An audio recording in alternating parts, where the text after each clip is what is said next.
Ya Hola, tenemos al hola. hermano Hugo. Buenas noches, ¿cómo están? Bienvenido, hermano Dios les Hugo. bendiga. Bendiciones, Gracias y paz. Saludos. Amén. bendiciones. Saludos, ¿cómo están? Perfecto, lo ¿Cómo tenemos. está, hermano Ernesto? Sí, sí, ¿cómo se Muy bien, sienten profesor. ustedes?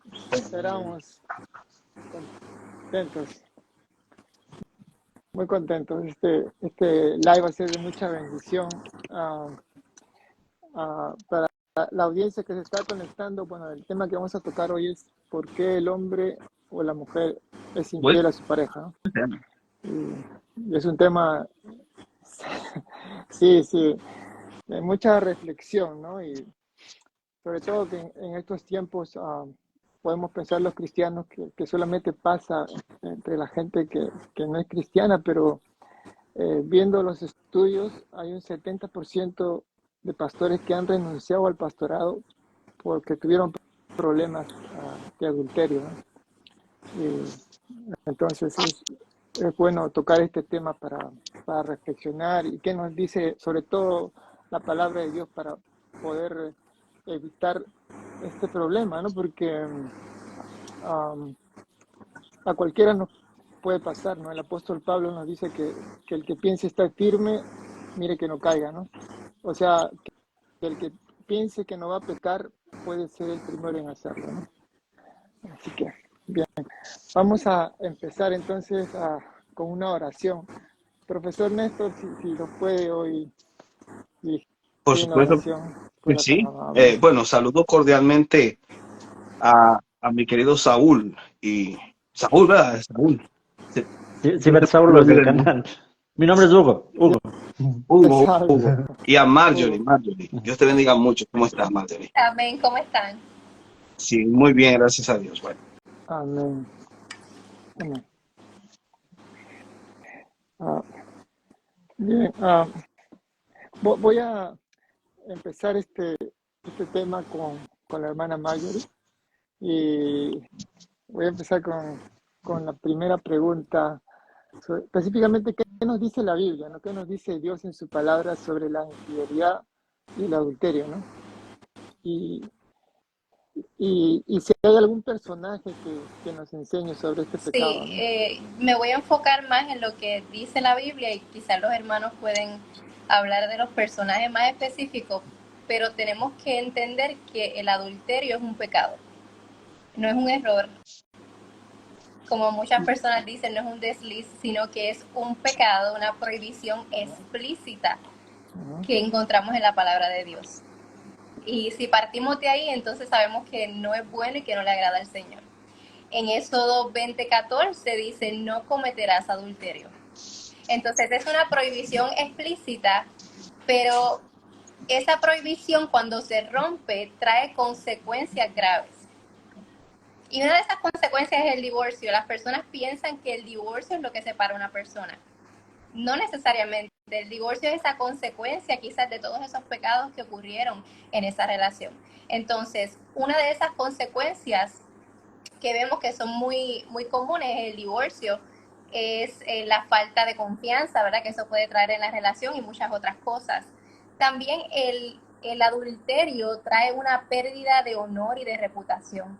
Como ya habías mencionado, hermano Dani, muchos pastores se han alejado, ¿verdad? Ujú. Porque han perdido esa reputación, ese honor que tenían, ese respeto, y ya no son capacitados para poder seguir pastoreando. Entonces es algo que trae muchas consecuencias en la vida de las personas, es algo que rompe relaciones, que rompe matrimonios, que no le agrada a Dios, pero la Biblia también nos llama al arrepentimiento.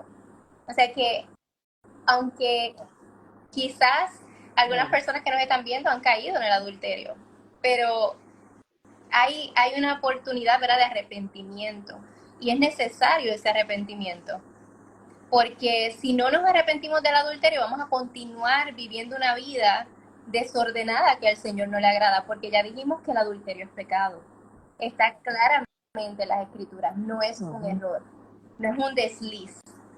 Hay que llegar a ciertos pasos, ¿verdad? Hay que hacer ciertas cosas para llegar a ese adulterio, o al menos el adulterio físico, porque podemos adulterar hasta en la mente. Entonces eso es lo que diría yo Cierto. del adulterio y la palabra. Amén. Así es. Y este, el autor de Hebreos, en el capítulo 13, dice que a los libertinos y a los adúlteros los juzgará Dios, ¿no? Y eso es para tener temor, ¿no? Porque, o sea, en este mundo podemos pasar cualquier cosa, y incluso al hombre no debemos tener miedo, pero a Dios sí, porque imagínense, es el todopoderoso, ¿no? Y él puede hacer con uno, pues esto, como dijo Jesucristo, ¿no? Que no temamos al que puede matar el cuerpo, sino al que puede destruir el alma. Ah, pues sí, eso es lo que quisiera comentar. Y ahora quisiera escuchar los comentarios. A ver, tenemos acá al profesor Néstor. No, no, ¿Qué nos estoy dirías sobre totalmente de esto? acuerdo. Realmente hay muchas personas que tratan a veces de desdibujar la línea que separa el error del pecado, e inmediatamente intentan, intentan hacer una justificación con eso de errata humanum est, es decir, el errar es Ajá, humano. Y las escrituras son sí, muy claras, son muy tajantes respecto a lo que tiene que ver con la condición del adulterio. El adulterio no solamente es un pecado, sino que también es una ofensa. Todo pecado es ofensa, pero el adulterio es un pecado que en sí conlleva un problema mayor porque no solamente es un atentado contra la integridad de la esposa, por ejemplo, sino que también es un atentado contra sí mismo. Y es lo que el apóstol Pablo dice, cuando dice que el que se une a una ramera, por ejemplo, que sería una forma gráfica de adulterio, está pecando contra su propio cuerpo y obviamente recibirá la retribución debida a ello. De manera tal que incluso cuando se hace esa segmentación entre pecado de muerte y no de muerte, el adulterio sorprendentemente entra dentro de la categoría de pecados de muerte por las consecuencias terribles que genera. Y muchas veces consecuencias que tienen que ver con problemas incluso de salud física. Acorta la vida, acorta las emociones, acorta la vida de pareja. El adulterio no es un simple error, realmente es una ofensa y es un pecado. amén. Ah, Y, hermano Hugo, y solamente ¿qué de nos puede decir pronto acotar que para Jesús la intensidad de los mandamientos la Ujú. profundizó en el Sermón del Monte, ¿no? Cuando uno podría decir, yo no he cometido adulterio porque no he traicionado a mi esposa físicamente, pero Jesús en Mateo 5 dice, no, si miras a una mujer, la codicias en tu mente y adulteraste en el corazón. O sea, para Jesús va mucho más allá Ah, esto en la intención de nuestro corazón. Entonces, sí, y también interesante lo que dijo el hermano Néstor en 1 Corintios 6, ¿no? Como para Pablo entra en una categoría especial este, este pecado y todo pecado sexual, ¿no? Y eso nomás quería comentar. así es. Y bueno, otro versículo que habla pero fuertemente contra el adulterio es en Proverbios 6:32, ¿no? Cuando dice que más el que comete adulterio, dice que es falto de entendimiento, ¿no? Y en unas versiones es más duro, ¿no? Dice que no tiene seso, que es un loco, o sea, es La más palabra fuerte, clave ¿no? es la que mucha gente no le gusta usar, pero es la palabra, es un imbécil. Eso es. Ciertamente lo es un imbécil. Palabras Porque fuertes, ¿cómo palabras vas a fuertes. tirar por la borda el tiempo, el sacrificio que has tenido en construir una pareja, una relación de pareja, con todo lo que eso implica, gasto energético, gasto en dinero, todo simplemente porque te dejaste guiar de las pasiones y los deseos de una persona que ni siquiera lo vale. Ese es el punto. O sea, no porque la persona no tenga valor como ser humano, sino que no vale la pena tirar esta canita al aire. Ese es el punto. Ujú. Ujú. Así es. Sí, y cuando dice que herida y vergüenza hallará y su afrenta nunca será borrada, ¿no? Hay cosas que dentro del matrimonio, por ejemplo, cuando hay casos de un hijo, ¿no? Fuera del matrimonio, pues eso ya nunca, eso ya no se borra, ¿no? Eso ya está ahí, pase lo que pase, ya eso ya quedó, ¿no? Y de verdad causa herida, ¿no? Y causa dolor a ambas familias, ¿no? Muy importante para él. Bien, la siguiente pregunta que quiero hacer es, ¿en qué casos se puede perdonar la infidelidad y en qué casos no, ¿no? ¿Qué me pueden decir? Hermana ¿Perdonar te Marjorie? refieres a quedarte con la persona o...? Sí, exactamente, de seguir, continuar, ¿no? Porque hay algunos que ya determinan simplemente, porque la escritura dice, ¿no? Que solamente en ese caso, y hay otro también que especifica en 1 Corintios 7, pero en el caso de adulterio sí, la persona puede pues, optar Sí, por el pienso divorcio, ¿no? que tiene que haber un arrepentimiento genuino, porque lo que pasa con los adúlteros, y creo que con todos los pecados, ¿verdad? No, alguien se entera de nuestro pecado, Sí. nos sentimos muy mal, nos avergonzamos, lloramos, pedimos perdón, entre comillas, pero tiene que haber un arrepentimiento genuino. O sea, es una necesidad, es necesario que se arrepienta, porque si tú perdonas o te quedas con una persona que adulteró y no está arrepentido, se va a repetir continuamente. Y el adulterio es algo que destruye a las familias, y la familia es la base de la sociedad. Entonces estamos hablando de un tema que es muy delicado. O sea, no le vamos a decir a nadie no perdones, porque eso no es el propósito. Pero debe haber quizás una cercanía con expertos, con pastores, con psicólogos, o sea, debe haber un grupo de personas apoyando a esta pareja, porque no es algo a la ligera. No es me quedo y hago como que nada pasó, porque es una ofensa, como dijo bien el hermano, y es un pecado. Y si algo no le agrada a Dios, a mí no me puede agradar como hija de Dios. Entonces el amor no se puede separar de la justicia. Yo no puedo decir en el nombre del amor me voy a quedar con esta persona y yo voy a permitir que esta persona esté con quien quiera, haga como quiera en el matrimonio, porque debe ser honroso, ¿verdad?, el matrimonio, y no debemos involucrar a terceros, porque eso destruye la relación. Y otra vez, si se destruye la familia, se destruye todo. Los hijos, aún a nosotros, o sea, cuando estamos en una iglesia y alguien comete adulterio, te va a afectar a ti y a mí, porque somos parte de un solo cuerpo. Entonces, lo que hace el hermano me afecta a mí. Lo que hago yo le afecta no solamente también a la iglesia, sino a la comunidad y todos los aspectos de la vida. Entonces, es un tema serio. Sí, creo en el perdón, pero no es algo que se toma a la ligera. No es, lo hiciste, me enteré, te perdoné. No creo que es así, creo que toma tiempo, y debe haber un arrepentimiento genuino, y debe haber una confesión genuina, ¿verdad? Que a veces se quedan cositas encubiertas, no dicen la verdad, todas esas cosas que demuestran que la persona no está arrepentida. Entonces, el discernimiento y obviamente buscar guía de los pastores y de las personas que son más allegadas y los profesionales. Así es. Excelente.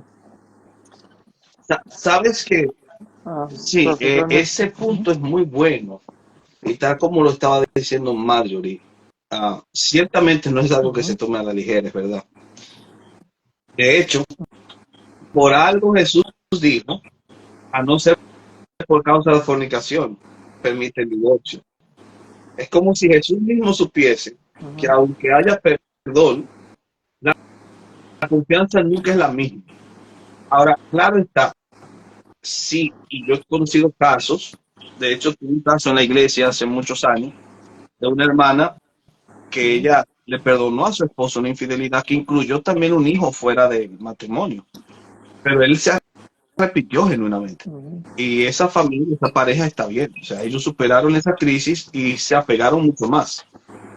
Eso es parte del milagro que ocurre cuando ambos conocen a Jesús y ambos se aman, y ambos quieren realmente luchar para poder sobrellevar esa situación. Y la buena noticia es que esas cosas al final se van no olvidando, pero no van generando ese dolor que antes se provocaba.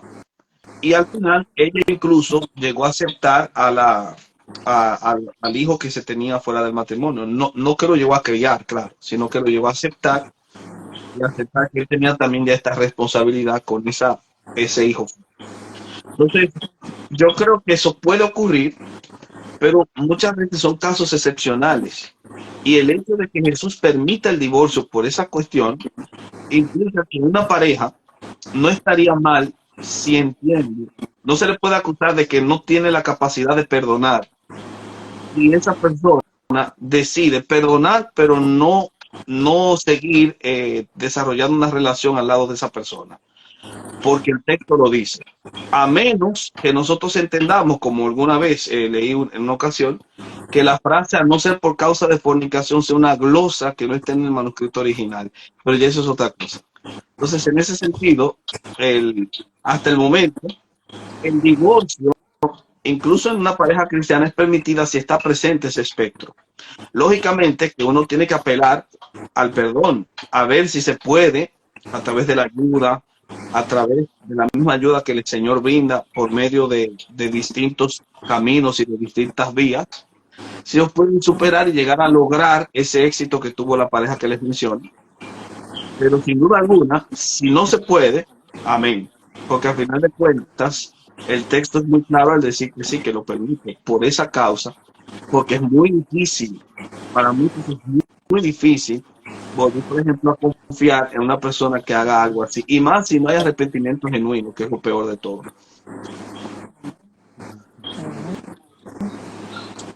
Sí, Y de pronto solo para acotar que precisamente en 1 Corintios 6, cuando Pablo dice que este pecado es contra el propio cuerpo porque quien se une en una relación sexual ilícita se hace un solo cuerpo con otra persona.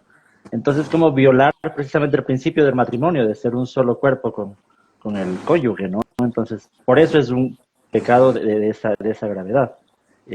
Eso por un lado. Y por otro lado, sí, me parece bien lo que los hermanos hacen en diferenciar lo que es perdonar en sí a restaurar una relación. Obviamente el propósito del perdón siempre tiene que ser restaurar la relación, pero no siempre se puede. Y en estos casos, como dice el hermano Néstor, es muy complicado. Pero en todo caso, yo siempre digo, es un tema tan delicado que hay que analizarlo caso por caso, ¿no? Cada caso es diferente. No, y que también, porque yo puedo ver que en los comentarios cualquiera podría decir, no, pero sería orgulloso si no lo hace. Sí, pero el problema es cuando te toca a ti. No es tan fácil. Hay que ser realistas. Y si el texto lo dice, por algo lo dice. Por algo lo dice. claro. No es tan fácil. Yo creo que en ese sentido, lo que hay que apelar es a la voluntad del Señor. Y obviamente sí, puede haber restauración, pero si no ocurre eso, no se puede decir que fracasó la consejería pastoral. No fracasa, porque el texto permite esa posibilidad. Echarle la culpa a la Así víctima es. siempre, ¿no? La orgullosa es la persona, pero la persona que cometió adulterio, como si no tuviera consecuencias. Y las consecuencias siempre las vivimos. Todavía estamos viviendo las consecuencias de la caída, de lo que hizo Adán en el Edén. Aunque fuimos perdonados, redimidos, qué bueno, qué chévere, pero tenemos ahora mismo muchísimas consecuencias que no podemos ignorar. Y el adulterio no es la excepción. Entonces, el que no se quiera divorciar, que no adultere. Así Y es. aún si se quiere restaurar, la importancia de buscar Bien. acompañamiento, ¿no? Como mencionábamos. Porque sí, con acompañamiento es complicado, peor aún si no buscan ayuda, es peor, prácticamente imposible, ¿no? Y yo creo que si hay disposición de ambos, por supuesto que pueden. Vuelvo a repetir, he visto casos en que eso ha ocurrido. E incluso casos que incluyen hijos fuera del matrimonio. Pero otra vez, no se puede decir que todos los casos puedan ser iguales en ese punto. Y el hecho de que Jesús lo dijese, porque otra vez estamos repitiendo, Jesús lo dijo. El apóstol Pablo lo repite en 1 Corintios 7. Si eso ocurre, aún así, no peca el hermano que decide separarse. No peca. Porque al final de cuentas, hay una posibilidad para ello, justamente porque Jesús abrió esa rendija. Y otra vez repito, a menos que creamos que esa expresión se espuria en el manuscrito. Pero hasta el momento, eso es lo que tenemos que acotar y aceptar. Así es. Bien, según lo que nos dice la Biblia, el infiel o la infiel no tiene vergüenza de lo que hace. O sea, al estar cometiendo su pecado, eh, trata de mostrar que como que no pasa nada. ¿Qué nos puede decir, hermana Marlene, sobre Que, la bueno, primero me pregunta? imagino que esa persona no entiende el propósito del matrimonio y lo que refleja el matrimonio. Porque el matrimonio es más allá que de la unión de un hombre y una mujer. Cuando el mundo mira el matrimonio, está viendo una parábola del Evangelio. Entonces ahí vemos la gravedad del adulterio, porque es como si la persona se fuera con otro Dios, ¿verdad? Como si está predicando un falso evangelio con ese adulterio. Entonces, el que no tenga quizás pena o vergüenza o arrepentimiento solamente muestra la dureza del corazón de esa persona y el efecto de la caída en la persona, porque sabemos que la caída afectó la sexualidad de la persona, hablando del sexo femenino o masculino, y cómo nosotros vemos la importancia de salvaguardar nuestro cuerpo, las relaciones, todas esas cosas fueron afectadas, pero si estamos en Cristo, se supone, ¿verdad?, que entendemos todo esto y somos una nueva creación, una nueva criatura, y debemos vivir conforme a lo que nos dice la palabra. Y si la palabra dice que el adulterio es pecado, es pecado. Por más excusas que podamos Sí, tener, aunque se haya ido el amor y todas las excusas que los adúlteros, ¿verdad?, utilizan, la realidad es que sigue siendo pecado, sigue teniendo una grave consecuencia, y cuando nosotros tomamos una decisión de hacer algo, entendemos cuáles son las consecuencias y decidimos hacerlo a pesar de esas consecuencias. Entonces, mi recomendación es que no lo hagan, especialmente si son creyentes, porque estamos predicando un falso evangelio con nuestra vida cuando somos infieles.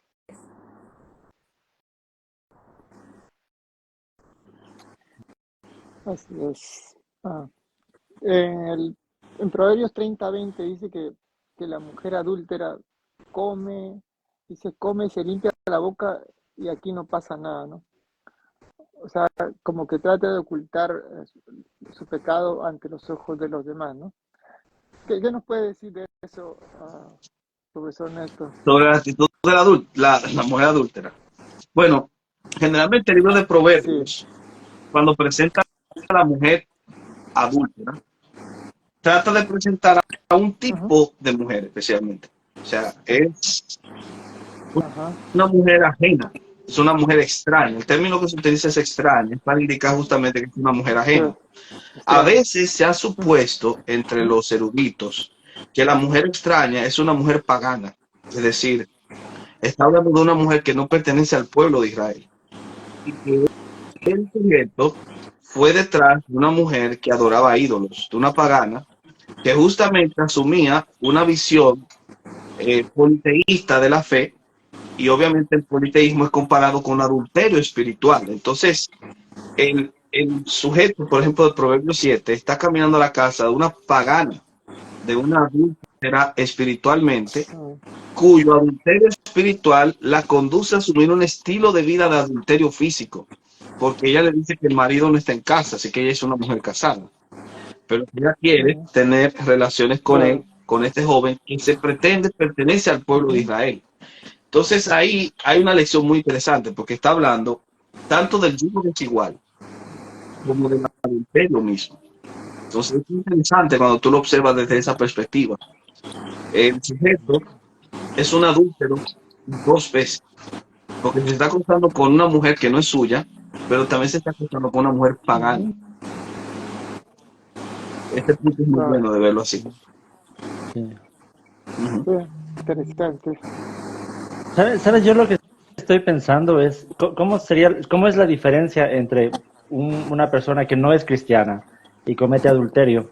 De pronto puede decir, nadie me vio, no hay evidencias, no hay pruebas, y seguir su vida tranquilamente y continuar el matrimonio con una mentira, como tú decías, Ujú, sin sangre en la cara, claro, como se suele decir, ¿no? Pero, ¿qué diferencia hay claro, si el que cae en esto es una persona cristiana? en realidad, si sabe que Dios fue testigo de eso y el Espíritu de Dios está redarguyendo su corazón, yo pienso que vivir de esa manera se haría imposible, ¿no? Como, por ejemplo, el caso del rey David, cuando en los Salmos él dice, bueno, devuélveme, Señor, el gozo de mi salvación, porque en realidad se sentía horrible Ujú, por lo que hizo después de ser confrontado, obviamente.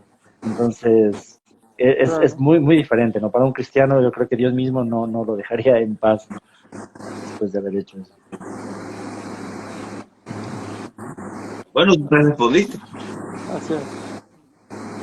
Claro, claro. Ujú, Ah, por supuesto que sí. O sea, la diferencia sería que uno tiene temor de Dios y el otro no. Que a uno Dios lo reprende, al otro no.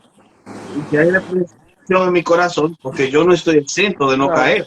David era un hombre conforme al corazón de Dios y cayó en ese pecado.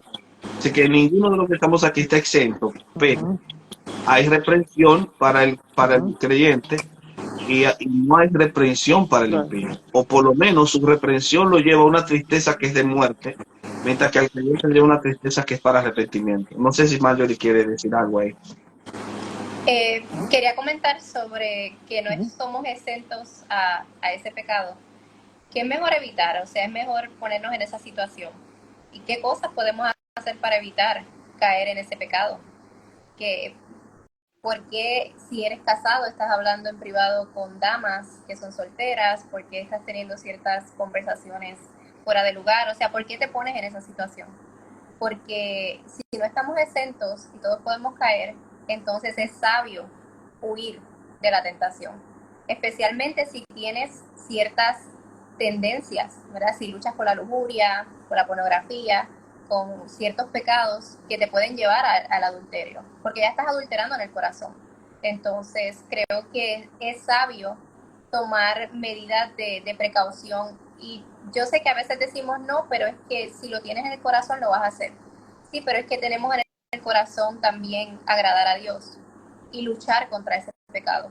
Entonces, creo que deberíamos de utilizar esa prudencia y dependiendo, ¿verdad?, de la circunstancia de cada uno, mantenernos fieles al Señor. Y eso va también para los solteros, porque la fornicación sigue siendo pecado. claro. Entonces, que sea un ejercicio de una persona aun cuando está soltera, no cometer estos pecados, porque luego va a ser más difícil salir de ellos. Y creo que la prudencia y evitar caer en esa tentación o huir de la tentación es mejor que lamentar. Así es. Esa palabra muy importante, Es ¿no? cierto. Huir, ¿no? Me gustaría Así contar como, algo muy bueno que Marjorie mencionó. Mira, sí, ajá, el alma humana es como una serie de cadenas, de elementos que se encadenan. Ese es el alma.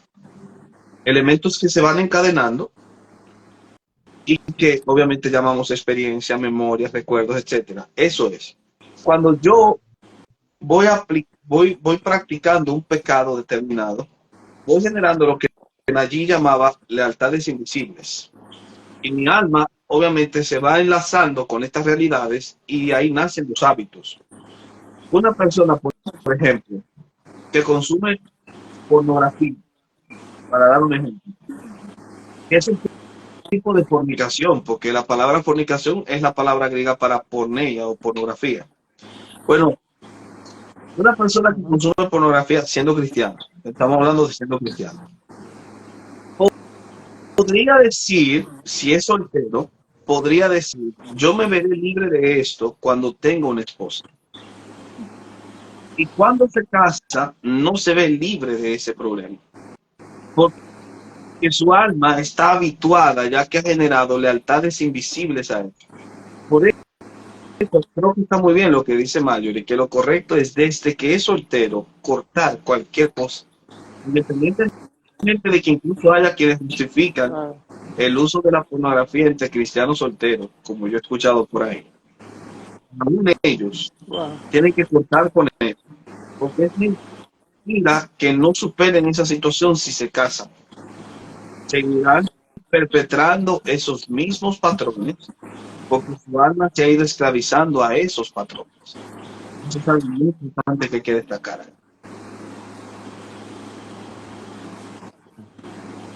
Así es. Bien, vamos a pasar a la siguiente pregunta. ¿En qué casos una persona que ha sufrido infidelidad debería recurrir a un psicólogo urgentemente, ¿no? Porque no todos sabemos que superan esto, a una infidelidad, ¿no? A otros les afecta mucho más, ¿no? Pero ¿en qué caso sería, profesor Néstor o hermano Hugo? Cualquiera de los dos puede empezar.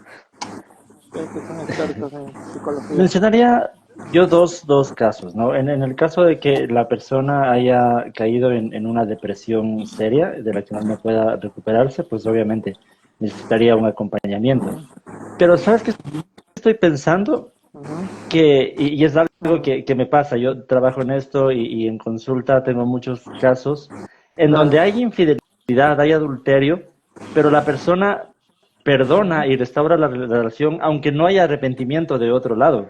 Y me parece que ahí necesita más ayuda y acompañamiento porque se genera una relación de abuso, de infidelidad tras infidelidad, y la persona claro, que está siendo víctima necesita acompañamiento psicológico para tomar una decisión en ese caso, ¿no? Necesitaría. Entonces, yo claro. mencionaría esos dos casos. Excelente. Bien. Profesor Néstor, ¿qué diría? Debería ir al psicólogo. Yo no soy, como tengo muchos colegas que están en el conflicto de consejería y psicología, que ese conflicto existe. Yo Sí, sí, entiendo que la psicología es una herramienta, al igual como lo es la medicina, y que un cristiano claro, puede estudiar psicología. Yo lo creo.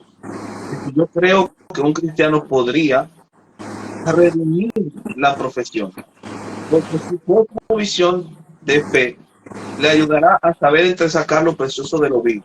Dentro del campo psicológico hay muchas cosas que son útiles y otras que son inútiles.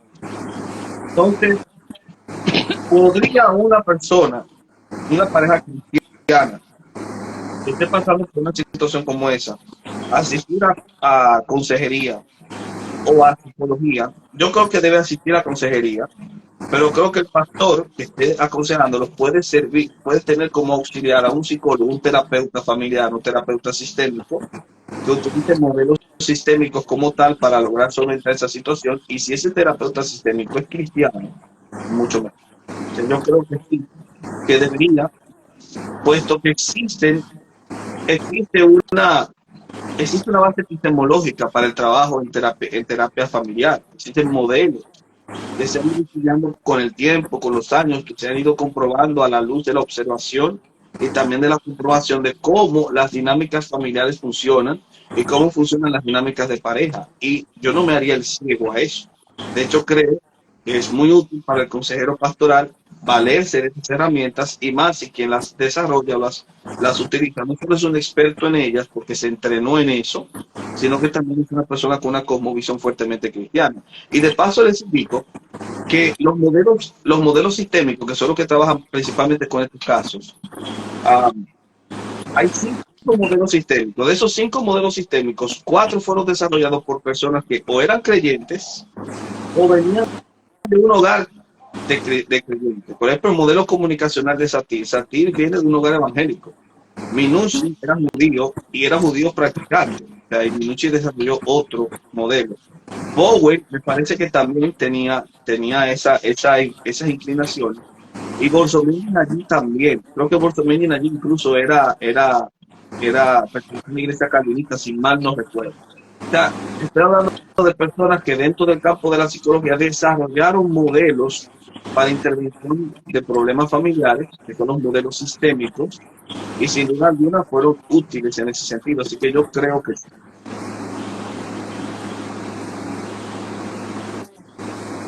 bien, bien, excelente respuesta. Ah, hay una frase que yo pienso que es cierto, que cuando una frase repetida muchas veces, cuando se repite muchas veces, se hace cierta. Y en estos tiempos, bueno, hay una canción que ha pegado mucho, que incluso se la puse ahí en la publicación, que es que las mujeres no lloran, las mujeres facturan, ¿no? Entonces, qué piensan en este contexto actual sobre que después de una infidelidad, las mujeres no lloran y las mujeres facturan? O sea, qué pensarían, qué opinión me darían de, empezando por la hermana Primero que es Marjorie? mentira, porque si lo tienes que decir, estás tratando de convencer, ¿verdad?, a alguien.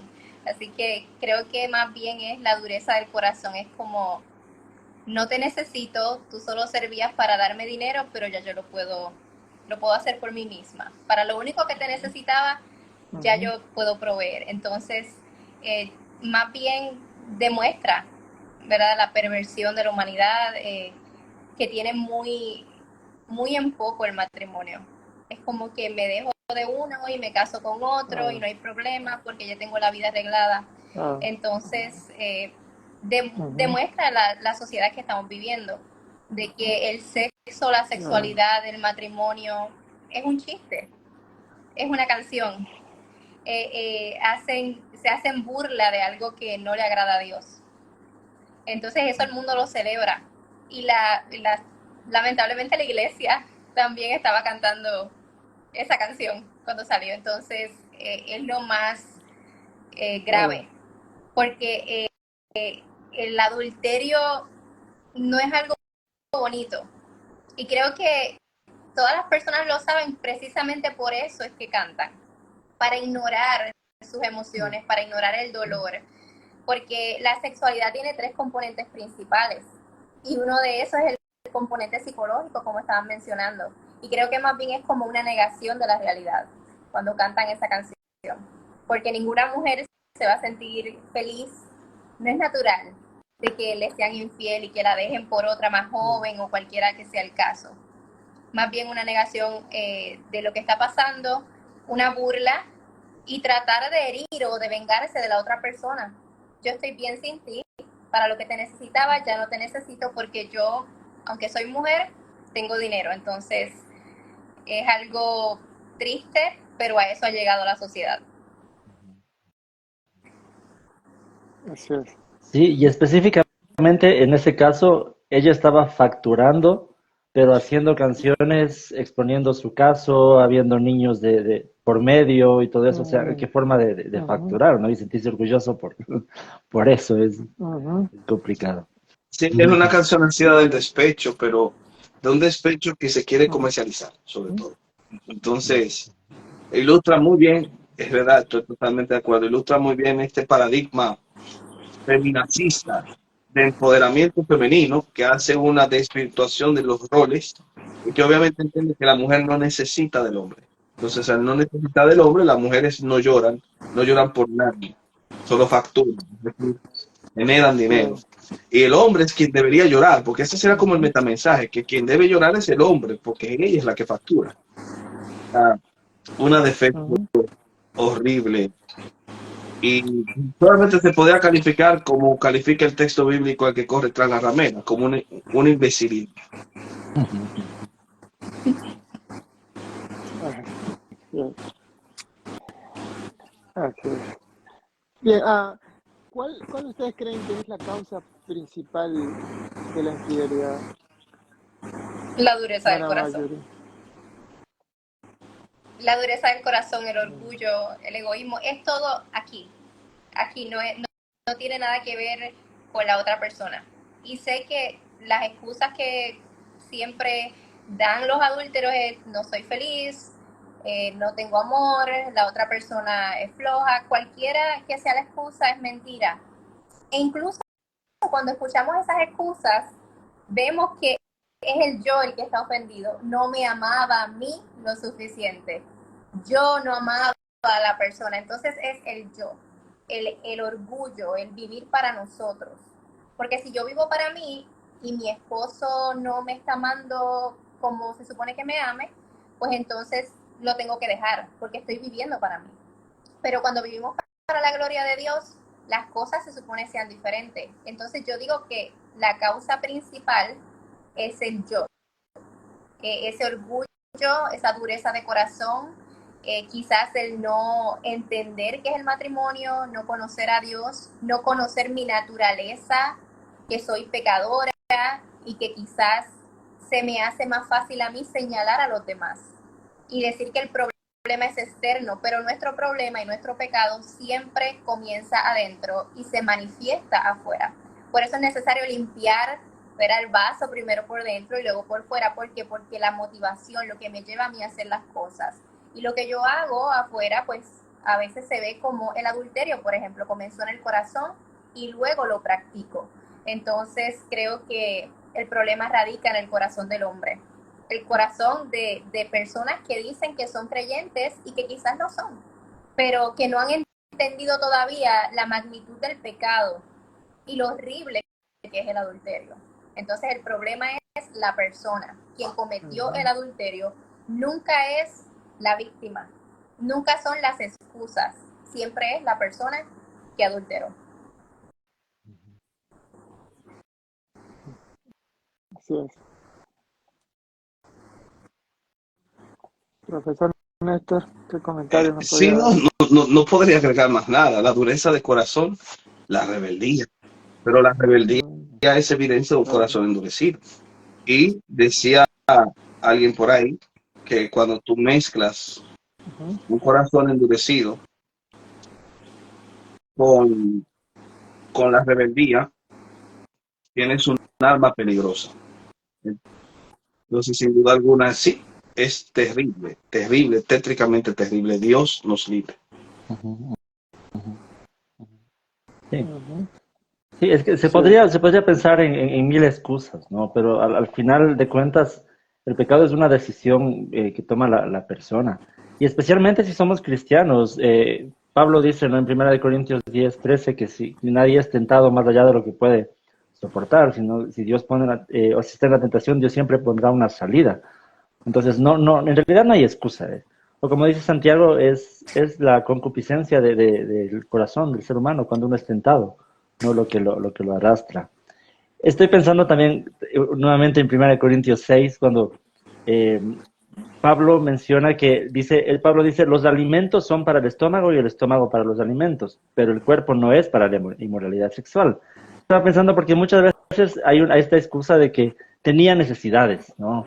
Tenía esta necesidad y de pronto no era satisfecha en el matrimonio y se hace la comparación como que la sexualidad también fuera una necesidad básica como los alimentos.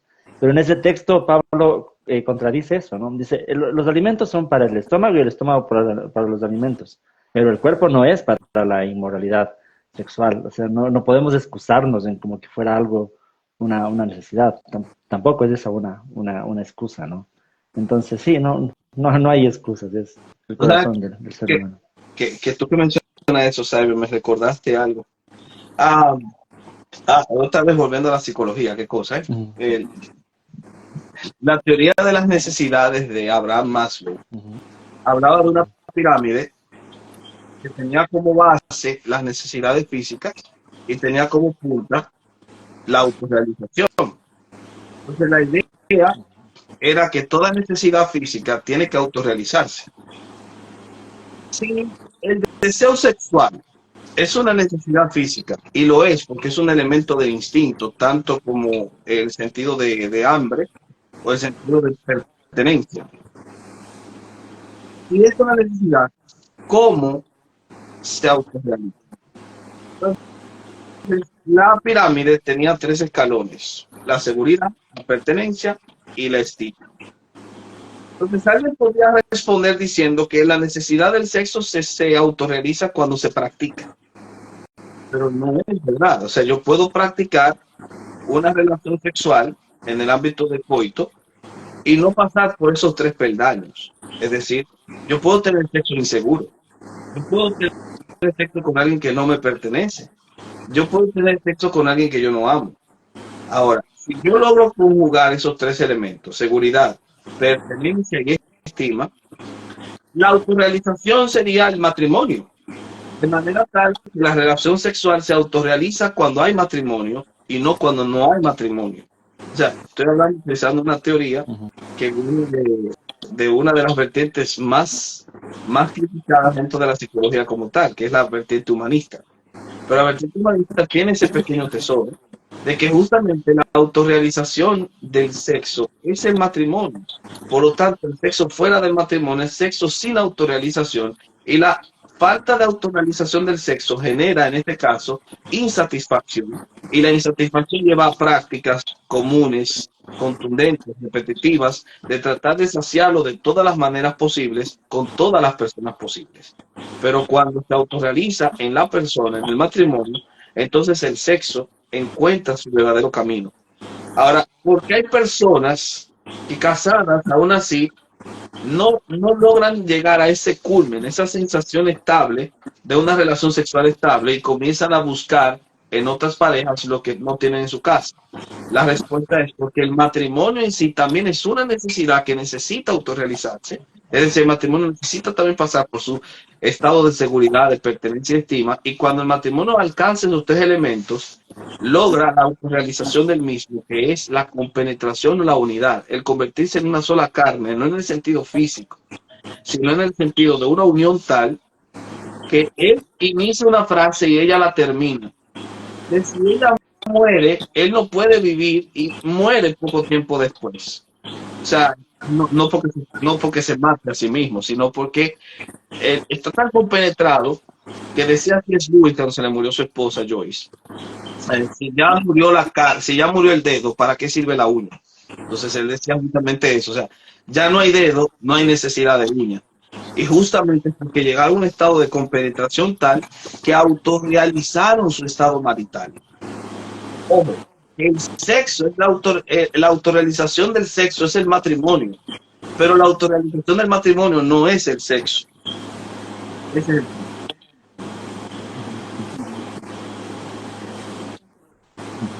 punto. Interesante. Ah, bien, quiero agarrar un punto que veo que actualmente sacan muchas canciones, ¿no? Y reflejan pues nuestra actual realidad, ¿no? Y, y va, según esto va la pregunta, ¿no? ¿Quién ustedes creen que es más infiel, el hombre o la mujer? Porque incluso hay una cantante que le sacó una canción para los hombres diciendo que son hombres, ah, perro de cuatro patas, animal rastrero, ¿no? O sea, han llegado hasta ese punto, a pensar que nosotros los hombres somos más infieles que la mujer.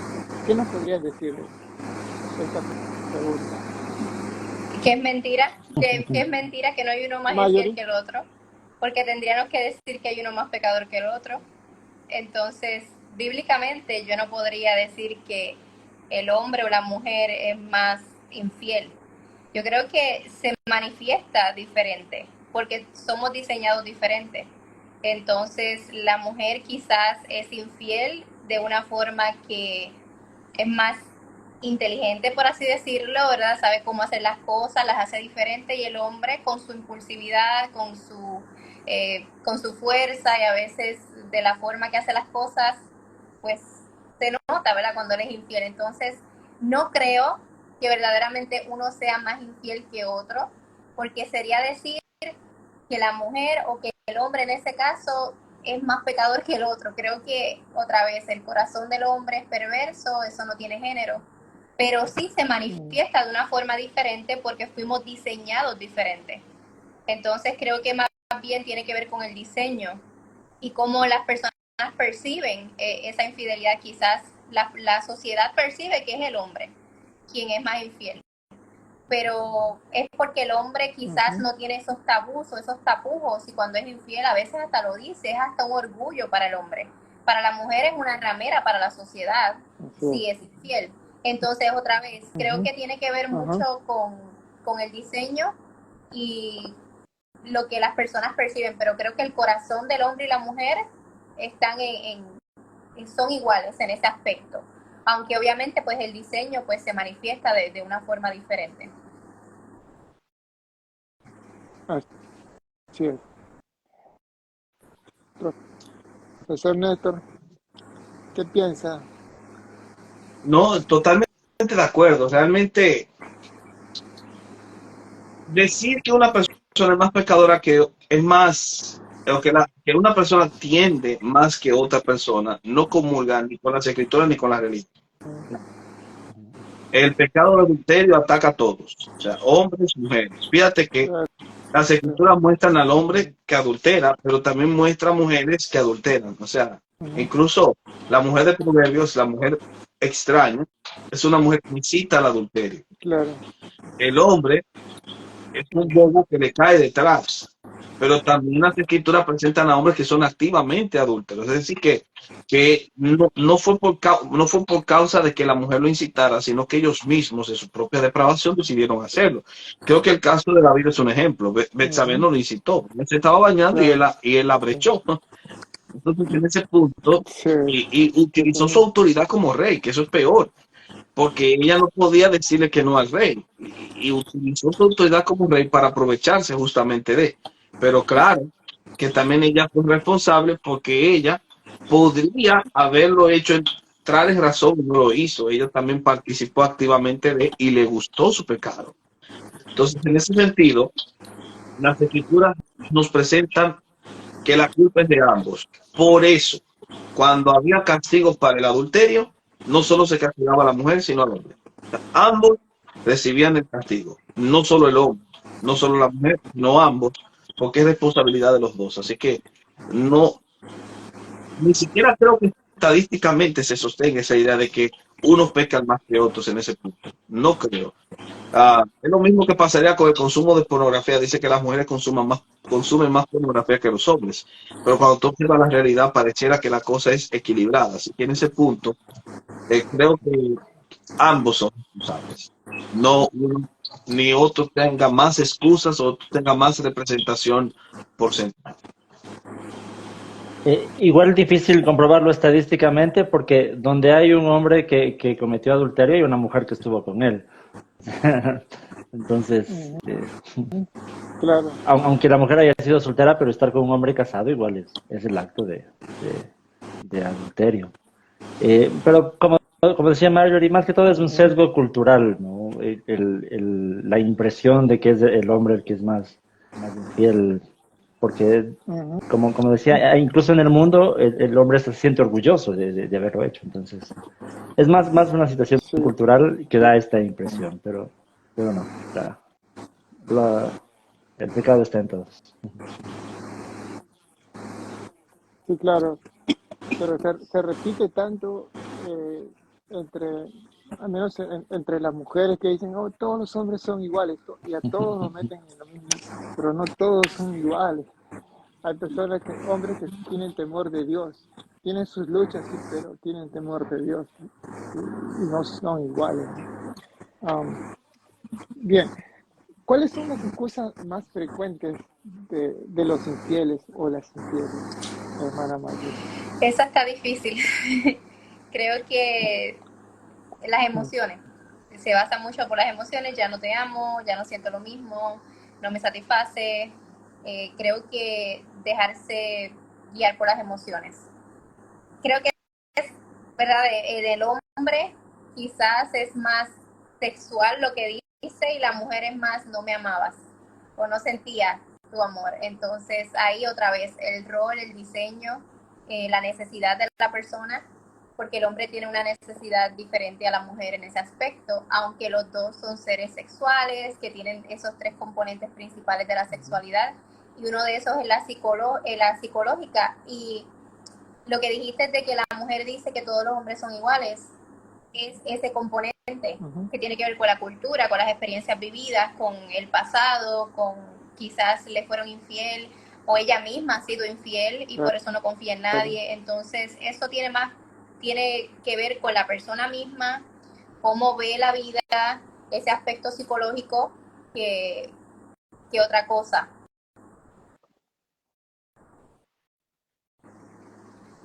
Así es. Sí, los casos siempre son diferentes. O sea, podríamos encontrar patrones comunes. Creo que un patrón común ya se ha mencionado mucho, ya Marjorie los destacó, eh, creo que impera mucho ese tema de depender de los sentimientos y las emociones. Y eso surge por una perspectiva incorrecta de lo que es el amor. Entonces, se piensa que el amor es un conjunto de sentimientos y de sensaciones. La verdad es que el amor es un arte. El Fromm decía el arte de amar, porque el amor se cultiva, se va aprendiendo. El amor es un elemento de la mente, o sea, es un elemento de la voluntad. Nosotros decidimos amar. Es un elemento de decisión. Cuando digo decidimos amar, me refiero en el plano natural de las relaciones, porque la depravación del ser humano le imposibilita elementos más elevados, obviamente, la verdad. Pero en el plano de las relaciones, el ser humano aprende a amar. Depender del sentimiento es asumir una visión pagana del amor. Esa visión pagana de Cupido, de que me flechó el corazón. Esa idea de flechar el corazón es pagana. Y hace mucho daño asumirla, porque podríamos creer que después de haber tenido una relación sólida con una pareja por mucho tiempo, cuando llega la crisis de la mediana edad, por ejemplo, que el hombre en sus 50 quiere conseguirse una mujer más joven, eso pasa muchas veces. Eso surge porque esa persona cree que el amor es una cuestión de sensaciones y sentimientos, y no sabe que el amor es una decisión que se toma, incluso cuando no se tiene sentimiento, cuando no se tiene deseo, pero se toma a diario, porque tienes un compromiso más elevado, más alto, porque tu amor ha trascendido más allá de la mera sensación. Y aunque haya momentos que tú te despiertes, que tú digas, yo no soporto a esta mujer, aún así, o yo no soporto a este hombre, aún así, tú decides seguir luchando, no porque haya hijos de por medio, tampoco, ni porque haya demasiadas agendas de por medio, sino porque realmente tú entiendes que el amor es más que eso, porque tú le quieres ser fiel a Dios. Entonces, al final de cuentas, la relación de pareja en el cristiano se sostiene porque ambos dependen de un ser supremo, ambos dependen de una realidad suprema que los trasciende y quieren ser fieles a esa realidad, por ende, van a ser fieles entre ellos. No porque dependan de un sentimentalismo malsano como tal, sino porque quieren servir a Dios. Y eso en la Biblia tiene un nombre. Ese amor, ese tipo de amor perfecto, es un amor ágape.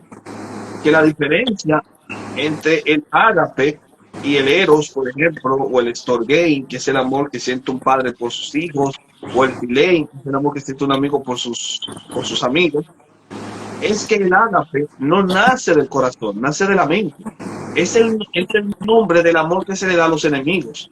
Tú no sientes amar a tu enemigo. Eso es imposible, amar a tu enemigo con el corazón. Tú lo decides amar porque tú quieres ser obediente. Entonces yo creo que ese tipo de experiencia de amor, que es el amor perfecto, debe, como decía don Pedro, agapeizar a las otras expresiones de amor. Que el amor erótico se agapeice. ¿Y cómo yo sé que mi amor erótico se agapeizó? Cuando yo amo a mi pareja, no por las sensaciones que me genere, sino porque yo he decidido amarla a pesar de las dificultades. Y yo creo que ahí está presente, o esa idea está presente en los votos maritales, en las buenas, en las malas, en la salud, en la enfermedad, en la riqueza, en la pobreza. Justamente ahí es donde se ve que tú quieres agapeizar ese amor, porque es la verdadera, pura y beneplácita experiencia de un amor perfeccionado. Y precisamente uno de los problemas de nuestra sociedad es que se confunde tanto esta idea con Hollywood, con las telenovelas, las series de televisión, en donde obviamente hay esta idea tan tergiversada de lo que es el amor, que incluso a veces se idealiza la infidelidad, ¿no?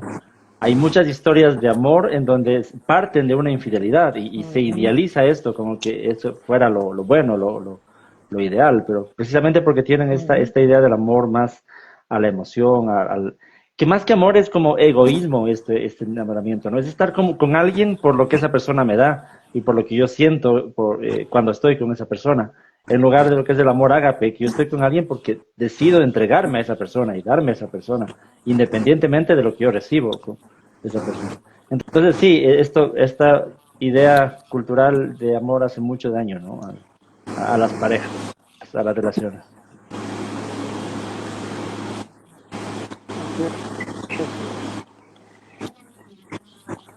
Dígame, en el matrimonio se puede cambiar a una persona de valor, o sea, una persona que sea un buen esposo o una buena esposa por alguien de poco valor, o sea, por alguien que no vale la pena, o como diría Shakira, se podría cambiar un Rolex por un Casio.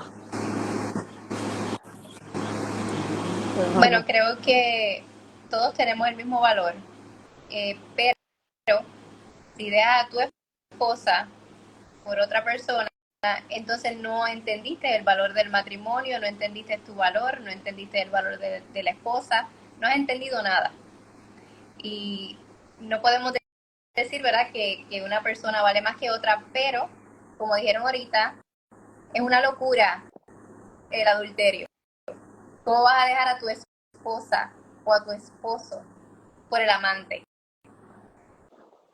Es una locura, simplemente no puedes.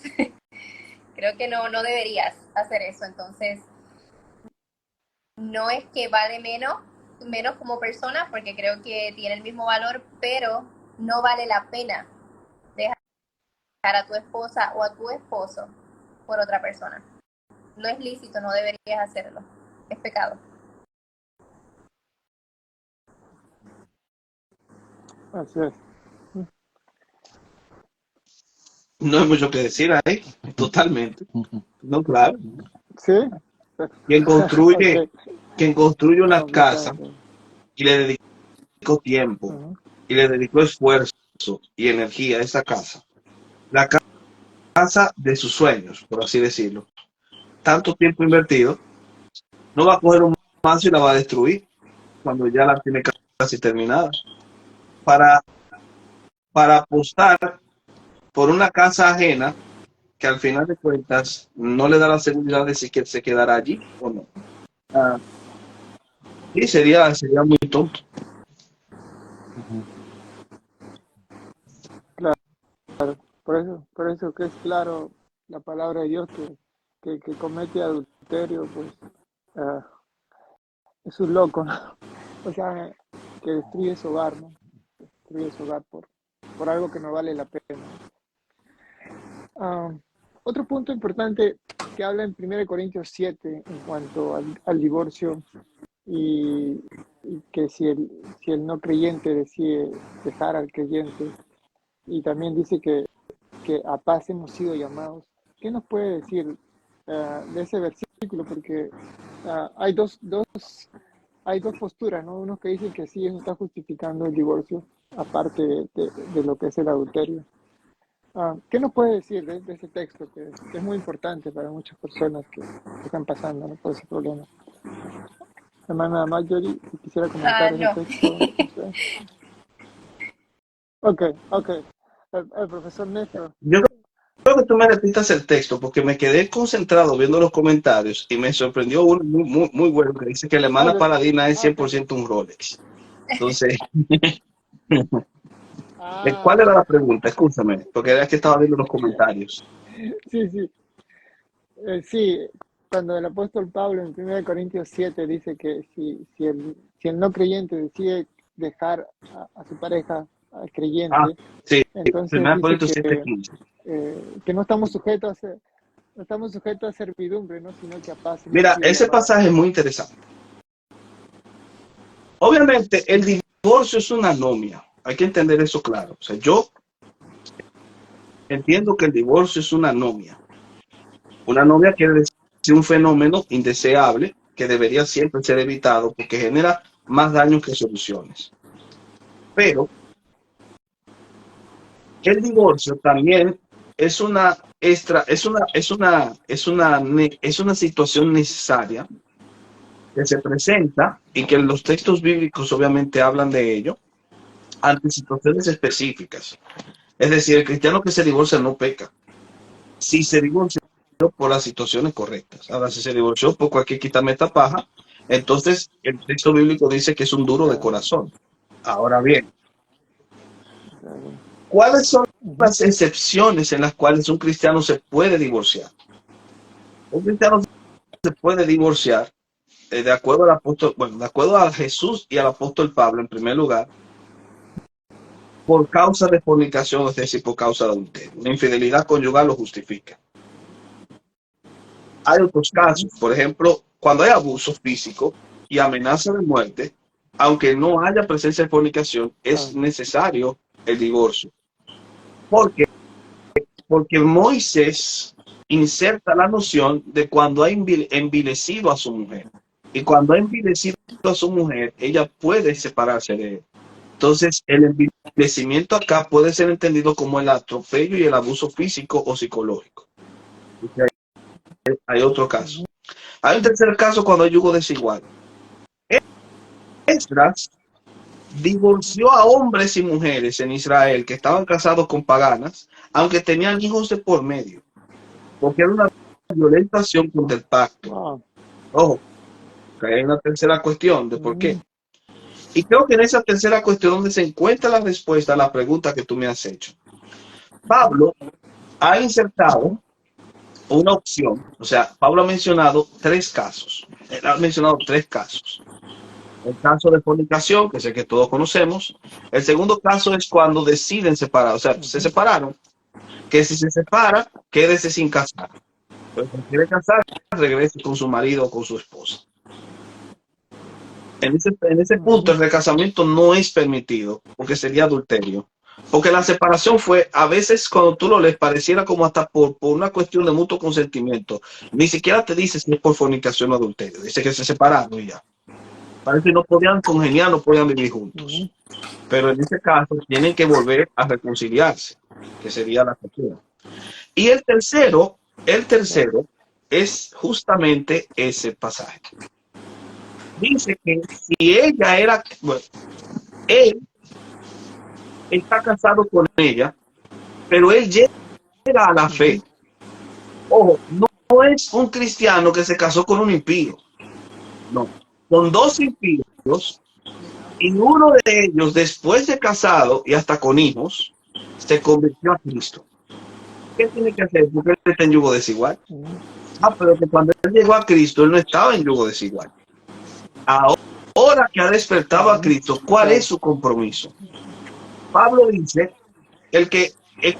todo aquel que llegó en el estado en que llegó, en ese estado se quede. Eso es lo que Pablo va a trazar como principio. Entonces, como ya llegaste en este estado, casado con esta mujer o con este hombre, tienes que quedarte así. Y si él decide convivir contigo, pese a que él no es cristiano, si él consiente en vivir contigo, entonces estén juntos. Porque al final de cuentas, ¿qué sabes tú, mujer, si hará salva a tu marido? ¿Y qué sabes tú, marido, si hará salva a tu mujer? Eso es lo que dice. Pero no hay garantías de que él se convierta o ella se convierta. ¿Qué sabes?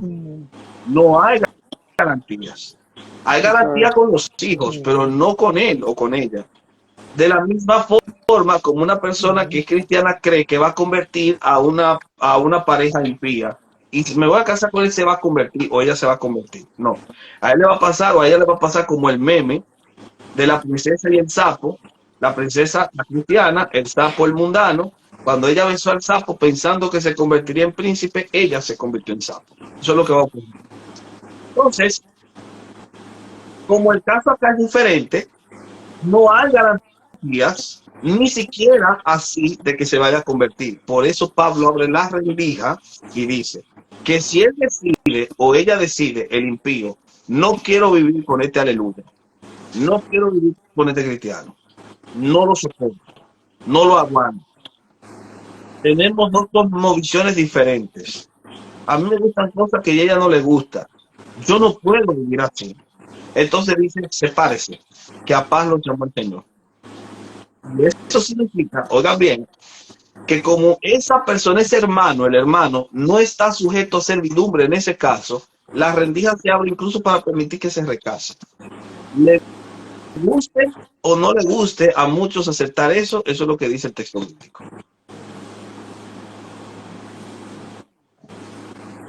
Wow. Bueno, completamente de acuerdo. Sí, sí, hay cosas bueno, para uno sujetarse a lo que dice Dios, ¿no?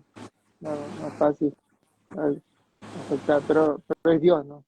Tenemos que sujetarnos a lo que Él nos dice en su palabra. No sé si hay algún comentario de la audiencia, ya para ir terminando, a ver si ven algún comentario, no sé, alguna pregunta que hayan hecho.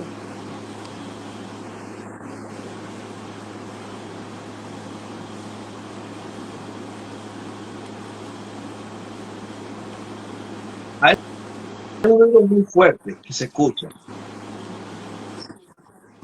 Sí, no sé, bueno, no sé dónde.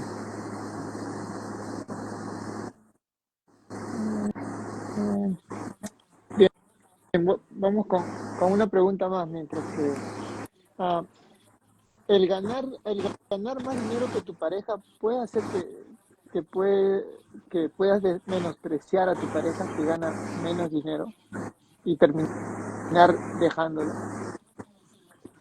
¿Qué nos puede decir de eso, hermana Creo que Marjorie? en el caso de la mujer, otra vez, tiene que ver con el diseño. Ujú, Lamentablemente, cuando la mujer es ujú, la que trabaja y gana más dinero en el hogar, ella no está diseñada, ¿verdad?, para ser la proveedora principal del hogar. Entonces va a mirar al hombre de una forma despectiva. No debería ser así, ¿verdad? No debería, eso no es una excusa, pero creo que tiene que ver con el diseño en el caso de la mujer. Cuando el hombre no trabaja o es el que se queda en casa, porque ya lo he visto, cuando estaba en la universidad había una profesora que ella ujú. decía, ¿para qué mi marido va a trabajar si yo gano tanto dinero y él ganaría una miseria? Que se quede en casa con los niños, él se ponía un Así es. delantal, él cocinaba, ella se burlaba de eso. Se pone un delantal, él cocina, él es el que cuida a los Wow. niños y yo trabajo porque yo gano más. Ujú. Entonces ella lo decía y lo decía de una manera despectiva y creo que es por el diseño, porque la mujer pues fue diseñada para ser cuidada, para que el hombre le provea, la ame. Y creo que cuando un hombre se sale de su rol y se cruza de brazos y no quiere hacer lo que le toca, entonces la mujer le pierde ese respeto. No es una excusa, ¿verdad? No debería ser así, pero creo que tiene que ver con el diseño, en el caso de la mujer.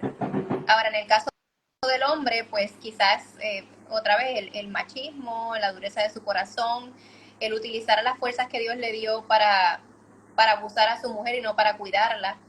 Pero en el caso de la mujer es eso, es que simplemente pierde el respeto cuando ella es la que tiene que hacer las cosas, aunque ella diga que es capaz de hacerlo y que ella quiera hacerlo y que ella es empoderada, la Ujú. realidad es que aborrecen trabajar, aborrecen ser las que provean y eso está evidenciado en que humillan al hombre cuando ellas son las que tienen el dinero. Wow. Creo que es verdad, el tema del diseño es muy importante, y más en una cultura que habla mucho de la deconstrucción del varón, ¿verdad? La deconstrucción del varón es una desnaturalización del varón. Me decía Derrida que la deconstrucción del derecho es la desnaturalización del derecho. Por lo tanto, la deconstrucción del género es la desnaturalización del género, y la desnaturalización es más que un atentado contra el diseño del individuo. Así que creo que sí, pasa mucho, y no solamente pasa con el tema de dinero, también pasa con el tema de la capacitación académica. Es decir, yo recuerdo hace muchos años, yo, bueno, voy a utilizar un ejemplo de la universidad también. O sea, la coordinadora académica de la carrera que yo estudié hace muchos años en la universidad, mi primera carrera, ella, ella era, eh, ella había llegado a hacerse profesional ya tarde en su vida, porque ella se dedicó primero a los hijos, etcétera. Su esposo era un relojero, trabajaba en la calle haciendo relojes, y como pudo, ella también arañando, como dicen, ella pudo hacer una licenciatura y luego hizo una maestría y la nombraron coordinadora académica y comenzó a ganar pasta, mucho dinero. El hombre se quedó estancado con los relojes. Y pese a que él fue quien la ayudó y la apoyó con lo poco que ganaba, cuando ella se vio ganando mucho dinero, estoy hablando de una señora que ya estaba entrando en los 50 años de edad, no era una muchacha, ella lo dejó, se casó con un ingeniero que la representaba mejor. Así que es cierto que estos problemas ocurren. Ahora, ¿deberían ocurrir siempre? Quizás, esa es una muy buena pregunta.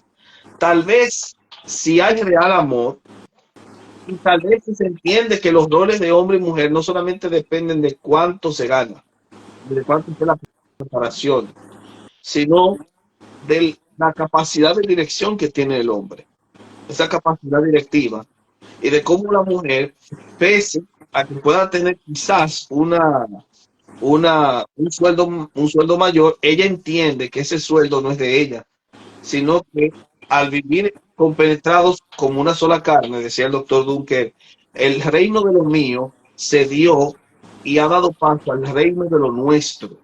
Entonces ya no es dos bolsillos independientes, sino un solo bolsillo. Entonces ella deja de verse como la que gana más, sino que ella se ve como la que junto a su esposo ganan juntos para colaborar en la casa. Pero eso yo creo que solamente los produce un corazón regenerado, sin duda alguna.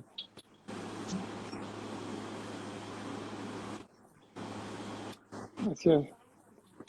Acá hay una pregunta interesante que dice, ¿por qué, ¿por qué hombres que son infieles no perdonan una infidelidad?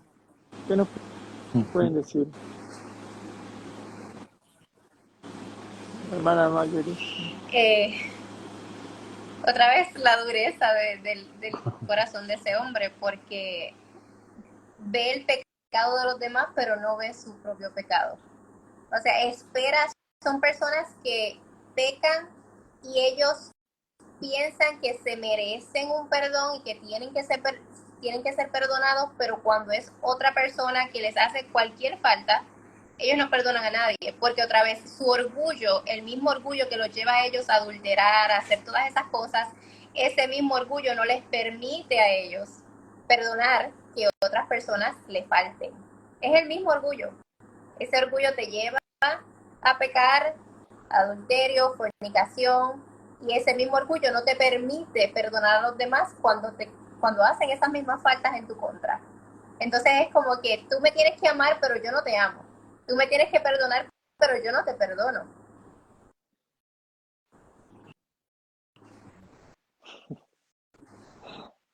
Así es. No, yo no voy a agregar nada a eso. Si yo le agrego algo a eso, sería como cuando le voy a echar azúcar de más al café, así que mejor no digo nada. Solamente voy a poner esta ocasión para darle un saludo que me lo pidió a mi querido amigo y hermano Jonathan Murcia. Dios te bendiga. Y también a Melvin Palma, del intelectual esteísta. Dios te bendiga mucho. Y a Rojo de Sol Escritura, que está haciendo unas preguntas muy, muy buenas, por cierto. Ok, un abrazo, Jonathan, desde aquí.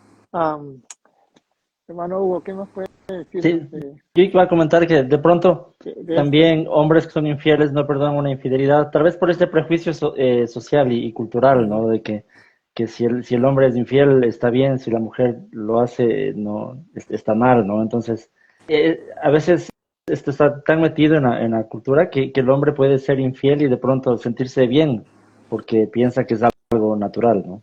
Obviamente hablando de alguien que no es cristiano. Eso no debería pasar dentro de la iglesia, ¿no?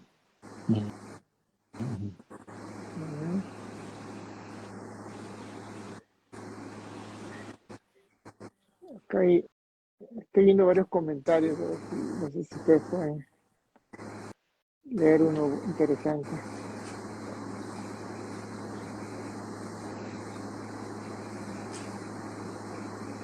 Por ahí hay muchísimos comentarios tirándole piropo a la hermana Marjorie. Señor, pero por favor, señor.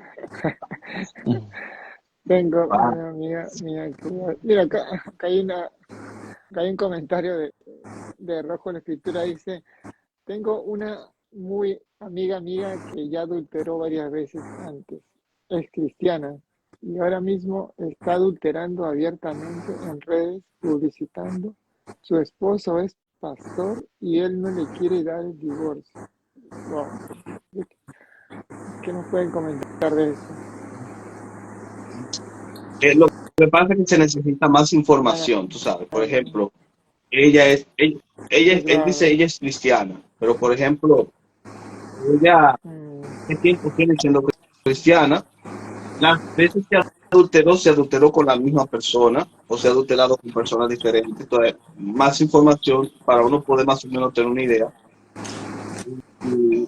Y también, desde cuando estoy casada con el pastor, por ejemplo, con el hermano que es pastor. Sí, hay que ver esos detalles. ¿Qué edad tiene también? Y en base a esto uno podría dar una respuesta. Sí, una respuesta básica sería que ella, bueno, ella no es cristiana, obviamente, pero si ella está cometiendo adulterio con la misma persona, entonces es posible que sea porque ella no ha amado, no ha amado a la pareja con la que está casada. Se está llevando obviamente de las emociones, del sentimiento como tal. Hay que ver si realmente ella ama a ese hombre, o sea, hay que ver también esa parte. Se necesitan más datos, quiero decir. No podría llevar un diagnóstico tan pronto. Lo más que yo podría decir es que ella tiene que revisar si su cristianismo es un adjetivo que la describe y no un sustantivo que la define. Y en el caso del pastor, sospecho que él no le quiere dar el divorcio, quiere decir que ella lo ha buscado. Él no le quiere dar el divorcio, quizás por temor a que su imagen como pastor se ve empañada al colocársele el label de divorciado. O tal vez por eso. Eso es lo que podría sospechar.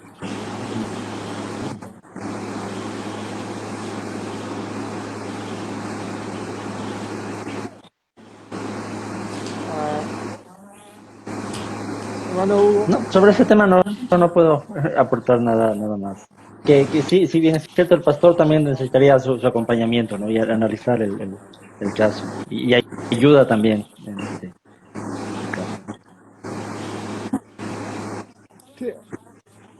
Aquí hay un comentario que va con la psicología. Dice, el problema con la psicología es que va en contra de la culpabilidad de su pecado. Culpa al entorno o los demás. ¿Qué nos pueden comentar, profesor Néstor? Lo que pasa es que es una afirmación muy genérica. La psicología es una disciplina.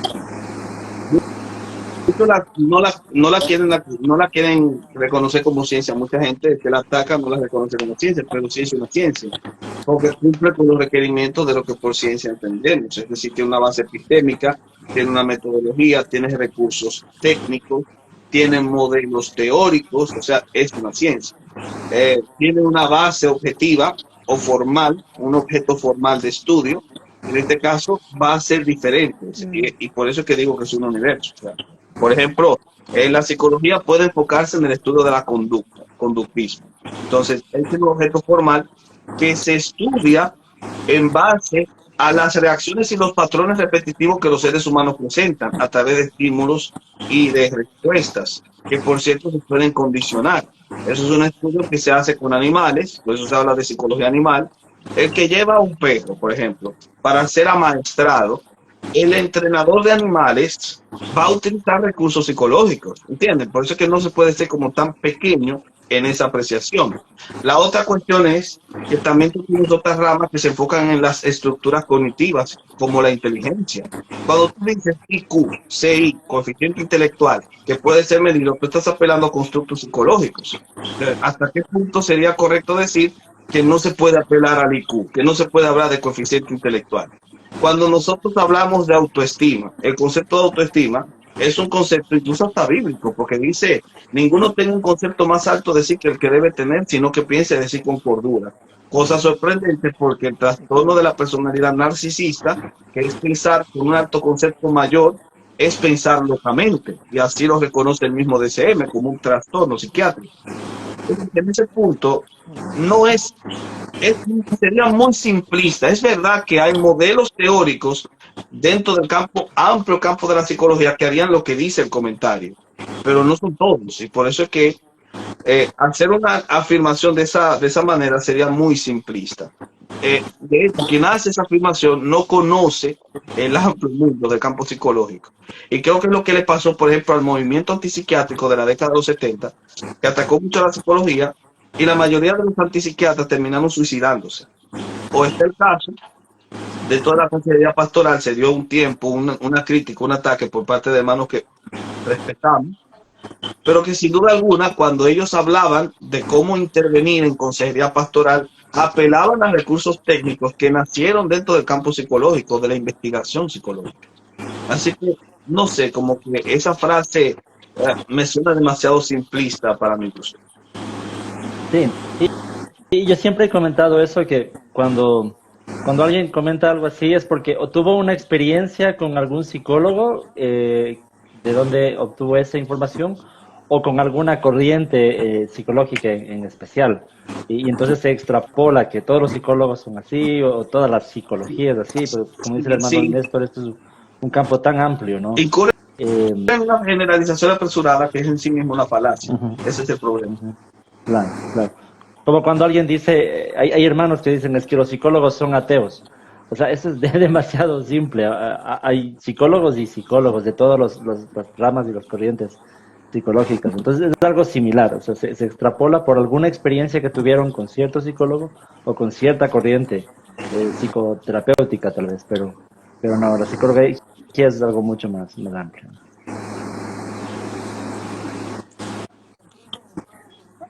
Aquí hay un comentario que dice, facturando con el Ujú. despecho. ¿Qué, qué, qué pueden decir eso? ¿Correcto?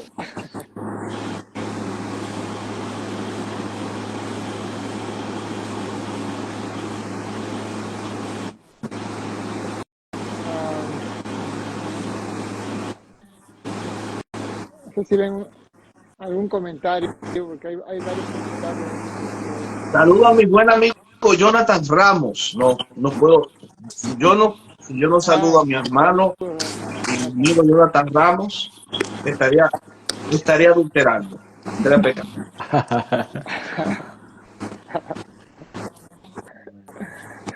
Sí, hay muchas personas que están aquí ahorita ingresando. Ah,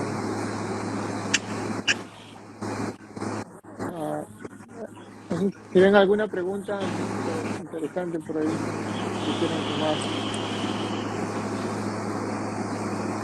Aquí hay una pregunta, dice, ¿debo esperar a que mi Ajá. novio se convierta?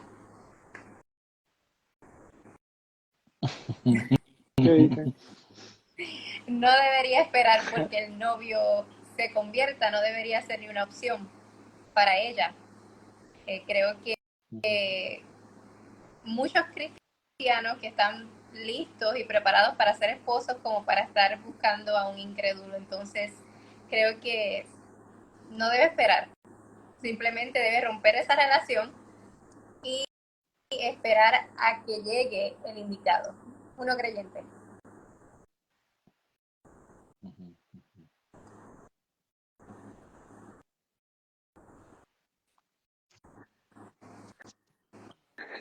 Sí, es así. Está No, bien. no se puede decir más nada. Yo, yo creo que es así.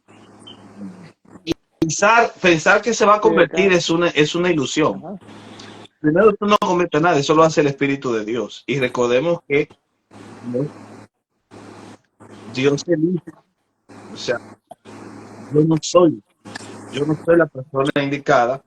Yo podría hacer mi tarea de predicar el Evangelio, pero ¿qué me asegura a mí que Él incluso se acerque a la iglesia simplemente porque me quiere conquistar? Y al final de cuentas, después que ocurre, después que obtiene lo que desea, muestra su verdadero rostro. Entonces, si ella quiere hacer la voluntad de Dios, ella tiene que comenzar con esas pequeñas cosas.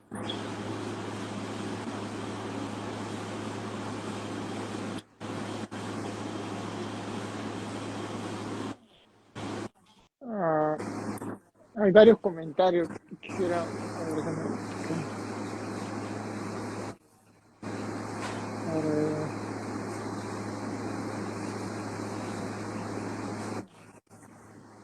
a ver.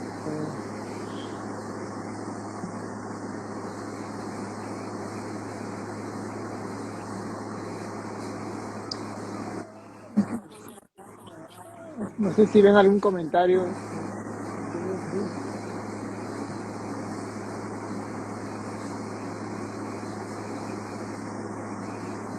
Ah, Bueno, también saludo. Tengo que saludar, excúsenme. Lo que pasa es que a veces, si no lo hago después. Ujú. Pero saludo a Yesenia Prado, de Bolivia, del grupo de Voces Disidentes. Un verdadero placer y un honor que esté también por acá, la hermana Yesenia.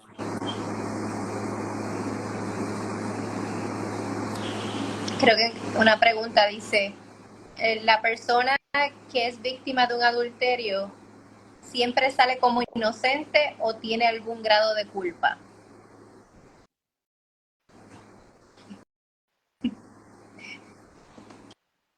¿Quién la va a responder? Pueden, Yo la leí, pueden ¿quién la va a decir. responder? No, pero respóndela para ver qué tú Estoy acá. opinas. Vamos a escuchar, a ver si nosotros te podemos seguir atrás. Ok. Yo A pienso ver. que culpa tiene que cometió el adulterio. Ahora, en las relaciones, cada cual tiene sus responsabilidades y cada cual aporta. Entonces, pienso que aunque no es la culpable, la víctima nunca es la culpable del adulterio, tiene que siempre preguntarse qué yo hice para quizás aportar a esta situación. Porque creo que de todas las situaciones podemos aprender. No como para culparse, pero para aprender y mejorar. Porque la realidad es que algunas personas no están haciendo su labor. Entonces, aunque el adulterio no justifica, ¿verdad? El hecho de que la persona no estaba haciendo su labor, creo que esa persona debería de mejorar en esa área, pero no tiene culpa.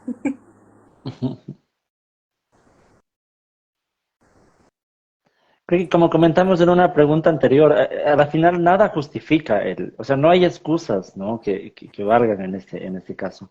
Nada justifica el adulterio. Claro, se puede evaluar esto de la responsabilidad y todo, pero es algo muy delicado, porque la decisión de cometer el adulterio lo tomó esta persona, aunque el matrimonio haya estado mal, aunque la relación esté mal y todo eso, la responsabilidad de uno es trabajar en esto, ver cómo soluciono el problema que estamos teniendo. Pero optar en sí por cometer el adulterio, eso no tiene una justificación, ¿no? Entonces, no creo que sería bien en darle cierta responsabilidad también a la persona que fue víctima de eso. Tendrá responsabilidad en otras cosas que dañaron la relación, pero en el adulterio en sí, nada lo justifica. Acá hay un comentario que quisiera que comenten, porque dice, muchos pastores en Colombia están permitiendo el divorcio sin antes pasar por consejería, malinterpretando las escrituras. ¿Qué nos pueden decir? Mira, esa es una muy buena pregunta y creo que se conecta con otra pregunta del señor Rafi Rodríguez que dice cómo trabaja la infidelidad bíblicamente. Creo que podría.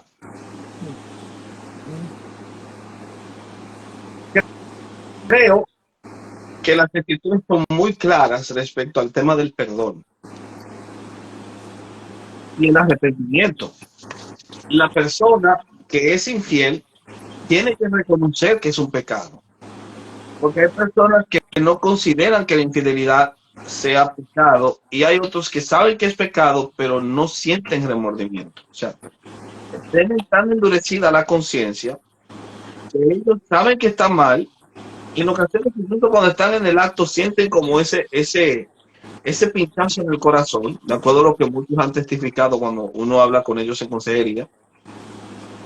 Pero al final, deciden seguir actuando de ese modo. Quizás, porque como hablamos al principio, su alma está tan vinculada a estos actos que se les hace difícil separarse de ellos. ¿Cómo trabajarlo bíblicamente? Creo que mostrándole que es pecado. Tienes que arrepentirte. Eso es una situación que Dios condena. O sea, los adúlteros irán al infierno. El texto bíblico dice que no heredarán el reino de los cielos. Si tú actúas de esta manera, es porque tú no eres un hijo de Dios. Necesitas conocer a Cristo. Y yo creo que le presentaría el Evangelio. Eso es lo que haría. Ahora, si es una persona que se identifica como cristiano, obviamente tendría que ver si realmente él tiene que ver si realmente está unido a Cristo. Ahora bien, si él es cristiano y ha caído y cae de forma recurrente, porque puede pasar, entonces yo, por obligatoriedad, tengo que presentarle su necesidad de estar unido a Cristo, porque esta situación que está provocando es porque él tiene carencias en su alma, carencias en su corazón que necesita satisfacer con estas pasiones o con estos deseos desordenados. Que Cristo es el Señor de su vida. No, no solo es tu Salvador, decía Ping. Yo no te estoy preguntando si que Cristo es tu Salvador, sino si Cristo es tu Señor. Entonces, esa idea es muy importante que se resalte en ese caso. Ahora, si la persona está empecinada en el mal, está empecinada en ello, entonces la persona con la que hay que trabajar es con la pareja afectada, ¿verdad? Porque si es un adulterio, estamos hablando de una persona que tiene su esposa, la esposa es cristiana, ¿qué hará la hermana en ese caso? Tiene dos puertas. Bueno, realmente tiene una puerta importante que es el perdón. Ese es el perdón. Debe perdonar. Independientemente de si se queda o no se queda con él, tiene que perdonar. Esa es una puerta 1A que no puede dejar pasar nunca. Tiene que atravesar por ella. Pero lo segundo es separarse. O sea, la separación por causa de adulterio no es pecado, porque el texto bíblico lo dice, lo permite. Si Jesús lo dijo, yo no puedo ser más purista que el mismo Cristo. O sea, Jesús mismo lo dijo. Estar empecinado en mantener una relación que está corroída por el vicio de la infidelidad y de una infidelidad recurrente, que cayó en un momento dado, podría trabajar si es posible que ella le asigne el perdón. De hecho, se sabe muy bien que hay muchas parejas que perdonan la primera infidelidad. O sea, eso es así. Lo que pasa es que ellos tienen problemas con la confianza y yo creo que ahí es donde entra el perdón. O sea, si tú lo perdonaste, que tu perdón sea genuino y ya no lo utilices como un argumento histórico cada vez que te pones histérica. ¿Entienden la cuestión? Entonces, ese argumento histórico hay que obviarlo porque ya tú lo perdonaste, borrón y cuenta nueva, y él realmente cambió. Y dejar de creer ese mantra que dice de que el hombre adúltero siempre será adúltero. No es verdad, o sea, puede haber cambio, puede haber transformación, puede realmente cambiar y puede haber restauración marital.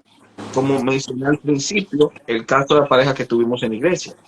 Pero si esa persona es recurrente, y realmente si es recurrente es porque no siente remordimiento, es porque entiende que no está mal y lo sigue haciendo y planifica seguirlo haciendo.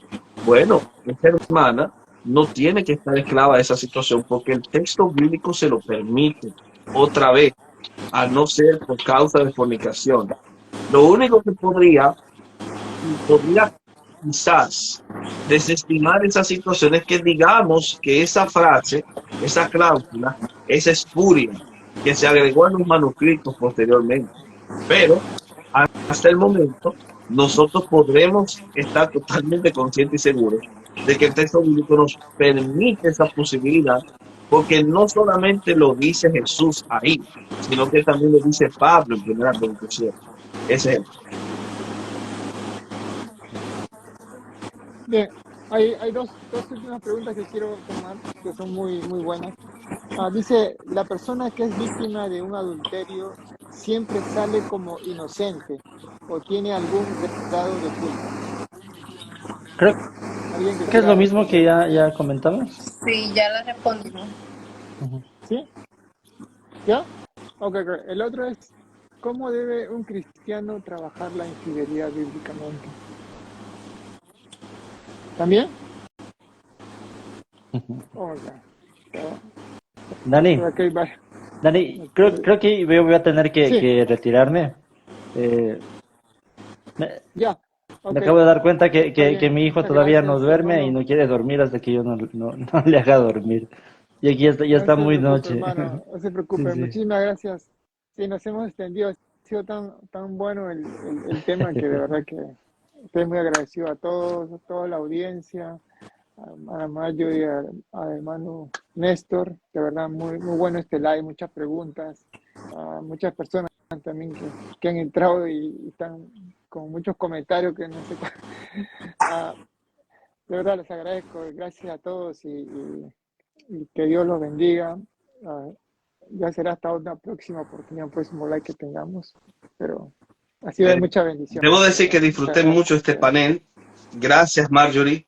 Te llevaste todas las estrellas de los piropos de la audiencia, así que gracias. Gracias, Cyber Saul. Sí, Para mí siempre es un honor poder compartir contigo y sobre todo mi hermano Dani y a toda la audiencia que nos ve, a todos los hermanos y amigos que están ahí. Bendiciones. Igual, Amén. igual, gracias. muchas Gracias a todos. bendiciones a todos. Chao. Muy lindo. Dios les bendiga. Dios les Bendiciones. bendiga. Bendiciones Chao, a chao. todos.